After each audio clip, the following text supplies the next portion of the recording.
Hi, I'm the Free American Thinker, and we're going to talk about something that's really important, which is what is freedom. I have some water here.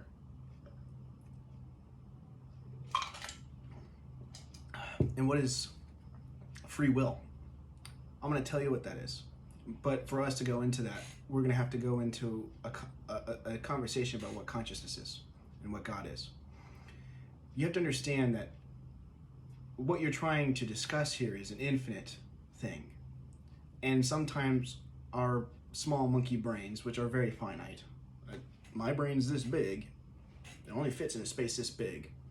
So if you're going to talk about a consciousness, not my soul is infinite, that's a different thing, but the brain, to understand this in this hard third-dimensional, dense environment, this plane, it's a little bit difficult to understand. But infinity, for all intents and purposes, is something that never ends. It's ever expanding, ever growing in all directions, for eternity, forever, in all points in time, past, present, and future.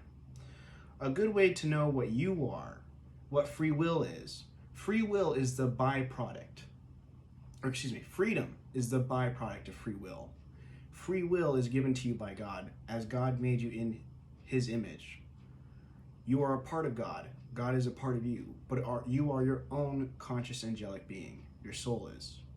A good way to represent that, I was going to use string, but actually it's more appropriate with this bundle of copper magnet wire. I work with electronics. But this is just a big long thing of metal wire, and this is just a spool. A way to look at consciousness and God is that it is this infinitely long string of consciousness from end to end. It never ends.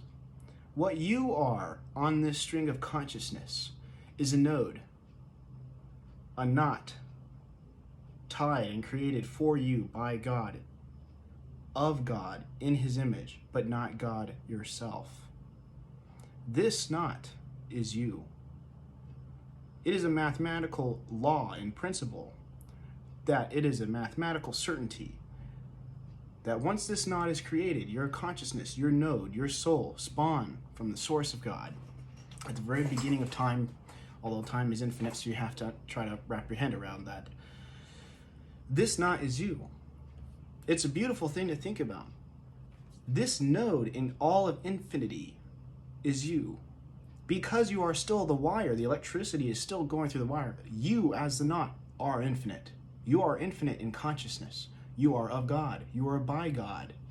But you are your own soul, your own existence, your own strand taken off this knot. And as you see in quantum entanglement, we are all connected, right? Because you could bundle this all back up, and we could put another knot just to prove a point, but no other person could be created the same way. This goes into sacred geometry as well and the mathematical principles of that. But that is also one of the other reasons why you can never have the same snowflake. If you don't believe what the heck I'm saying, go look at a snowflake. Prove to me that there's ever going to be a snowflake that's exactly the same. You can't, because it will never be like that. That is an image, a representation of your infiniteness, your angelic being. You are an infinite soul. So if we're going to talk about America, you have to fundamentally understand what freedom is. And to understand what freedom is, you have to understand what free will is. And to understand what free will is, you have to understand what consciousness is. And to understand what consciousness is, you have to understand what love and light is as a branch off of the tree of God. That's where if you go to sacred geometry for the flower of life, we'll get into that. But as you can see, this bundle of consciousness is infinite. Imagine this infinitely big, many infinite universes inside it, all bundled up. Planets, dimensions, timelines, all chaotically intermingled and entangled. That is God and His creation, and you are a part of it. And the knot is still in there, infinitely connected to all the other nodes of consciousness. That is what is fundamentally what we're talking about. And it's really beautiful. And the ancients knew this. The people who wrote the Bible knew this or were aware of this. And we'll go into further things. But to understand what free will is and what freedom is, you have to understand the foundation. Consciousness is the foundation. God bless.